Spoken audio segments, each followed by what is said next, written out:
నమస్కారం.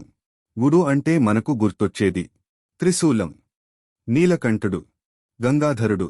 కాని శివుడు కూడా విష్ణువులా అనేక అవతారాలు తీసుకున్నారన్న సంగతి మీకు తెలుసా?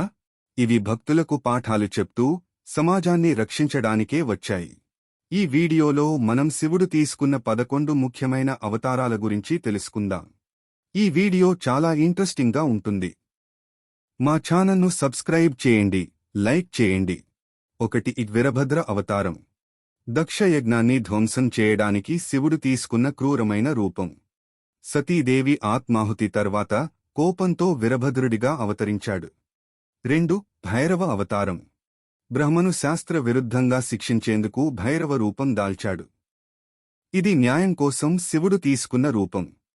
3. శర్వ అవతారం. ఈ అవతారంలో శివుడు సంపూర్ణ విధ్వంసకర శక్తిగా దర్శనమిచ్చాడు. శత్రువుల ధ్వంసానికి ఇది ఒక ప్రతీక. 4. పిప్పలాద అవతారం. ఋషిగా పుట్టి పితృదేవతలకు శాపం వేసి బ్రహ్మజ్ఞానం సారాంశాన్ని చాటిన అవతారం. 5. హనుమాన్ అవతారం. కొంతమంది పురాణాల ప్రకారం హనుమంతుడు శివుడి అంశావతారంగా పరిగణించబడతాడు. రామాయణంలో భక్తి, బలం, శక్తి ప్రతీక. 6. నందీశ్వర అవతారం. శివుని నమ్మకమైన వాహనంగా మారిన నంది కూడా శివుడి అవతారంగా కొందరు భావిస్తారు. 7. మునీశ్వర అవతారం. ప్రజలకు ధర్మం నేర్పేందుకు శివుడు మునీశ్వర అవతారంగా వచ్చాడు. ముఖ్యంగా తమిళనాడు, కర్ణాటక ప్రాంతాలలో ఈ ఆచారం బలంగా ఉంది.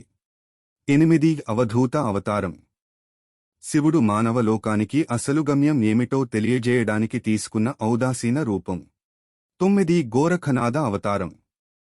నాథ సంప్రదాయానికి శ్రీకారం చుట్టిన గొప్ప సిద్ధుడు. ఇతని మూలం శివుడే అని నమ్మకం.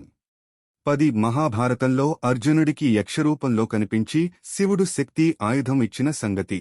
11. కిరాత అవతారం.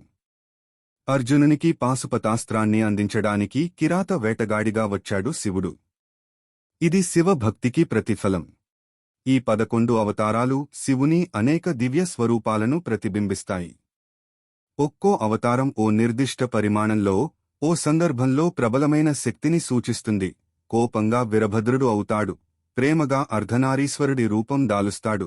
భక్తుల రక్షణకు భిక్షాటన చేస్తాడు. బ్రహ్మజ్ఞానానికి దక్షిణామూర్తి అవుతాడు. ఈ రూపాలు మన జీవితాన్నే సూచిస్తున్నాయి.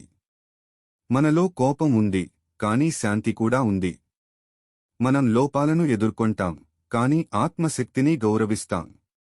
శివుడి అవతారాలు మనకెందుకంటే? ఎందుకంటే ప్రతి అవతారం ఒక్కో జీవన పాఠం. ఉదాహరణకు, వీరభద్రుడు మనకు ధర్మం కోసం నిబద్ధతను నేర్పుతాడు. దక్షిణామూర్తి జ్ఞాన మార్గాన్ని చూపిస్తాడు. భైరవుడు చెడుపై పోరాటానికి నిలబడే ధైర్యాన్ని ఇస్తాడు. శివుడి రూపాలన్నీ చివరికి మనల్ని అదే ఒకే స్థితికి, ఆత్మజ్ఞానానికి, సమత్వానికి, విశ్వశాంతికి తీసుకెళ్తాయి. ఈ 11 అవతారాల్లో మీకు ఎక్కడ మీరు కనిపించారు? మీరు ఎక్కువగా కలిశానని భావించే రూపమేది? కామెంట్లలో మీ అభిప్రాయం తప్పకుండా చెప్పండి. మీకు శివుడి ఈ దివ్య అవతారాలు నచ్చితే మా ఛానల్ను లైక్ చేయండి, సబ్స్క్రైబ్ చేయండి, షేర్ చేయండి.